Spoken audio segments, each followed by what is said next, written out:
মহাভারত।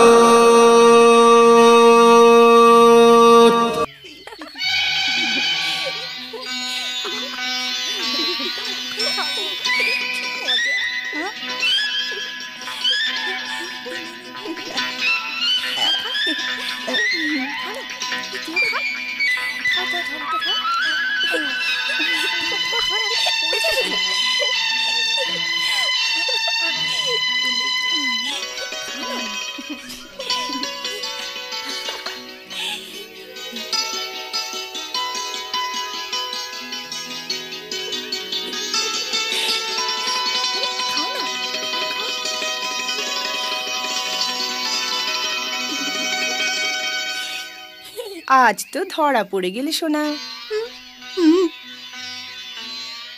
এত তাড়াতাড়ি জল নিয়ে চলে এলে? এখন তোকে দিয়েই জল ভরাবো কিন্তু। এ কিরকম কথা হলো মামি? খবরদার যদি আমাকে মামি বলে ডাকিস।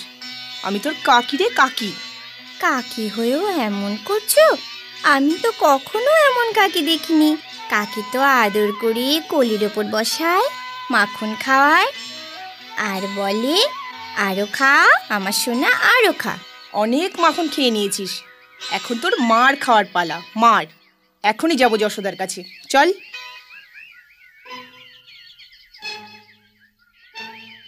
কেন রে, নিজের ঘরে গিয়ে মাখন কেন খাওয়াস না?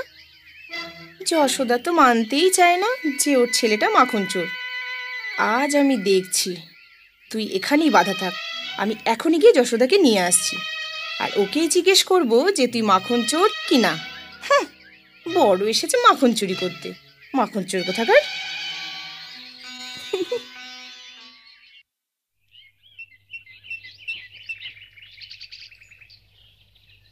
আরে যশোদা বোন, আরে ও নন্দরানী মা,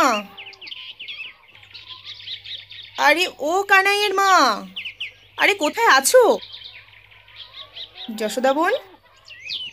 আরে ও যশোদা বোন, আরে ও নন্দরানী মা, আরে ও কানাইয়ের মা। কি হলো মালতী বোন, ভেতরে এসো। মালতী ভেতরে আসার জন্য তো আসেনি, মালতী তো তোমাকে এখান থেকে নিয়ে যেতে এসেছে। কোথায়? আমার ঘরে। আর কোথায়? যেখানে আমি তোমার ওই মাখন চোরকে বেঁধে রেখেছি। যখন নিজের চোখে দেখবে তখন তো মানবে যে তোমার ছেলেটা একটা পাক্কা মাখন চোর। আরে আরে, এ তুমি কি বলছো বোন? ও চঞ্চল, দুষ্টুও, কিন্তু চোর কেন হতে যাবে? ওর ঘরে মাখনের কি অভাব আছে নাকি? কেন তোমার ঘরে মাখন চুরি করতে যাবে? তবে নিজের চোখে দেখে নাও, যা বলছি তা সত্যি কিনা। কিন্তু আমি কেন যাব? আমি তো জানি যে ও তোমার ঘরে নেই। আমি আজ তোমার কোনো কথাই কান দেবো না। হ্যাঁ, হাতে নাতে ধরেছি আজ আমি ওকে। আরে তুমি আমার সাথে ভেতরে তো এসো। এই দেখো, এইখানেই রয়েছে আমার কানে। হে ভগবান। প্রণাম নাও মামি। আবার মামি? বলেছি না আমি তোর কাকি হই। কখন বলেছিলে মামি? আরে যশোদা, এ কি আশ্চর্য কাণ্ড রে বাবা।